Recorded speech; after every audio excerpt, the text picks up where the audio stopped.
Hi, this is Visit Pro 3 channel. In today's video, I will show you how to stop share your live location on Instagram. Before you get started, don't forget to subscribe and turn on the notification to keep you updated about this channel. So let's go. Instagram is popular multi social platform that allows users to share photos and video with their friends and followers. One of these features that Instagram offers is the ability to share location and live location. On my previous video, I've shown you how to share your live location on Instagram. But now, what if you want to stop the live location?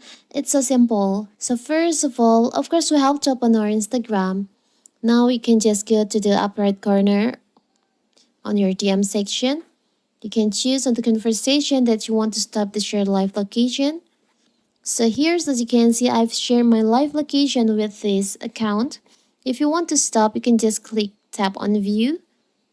And you can see there is an option stop sharing location. You can just tap on that. So now you have stopped sharing your live location on your Instagram. So simple, right? So that is how to stop share live location on Instagram. Don't forget to like and subscribe and turn on the notification to keep you updated about this channel. So thank you and see you.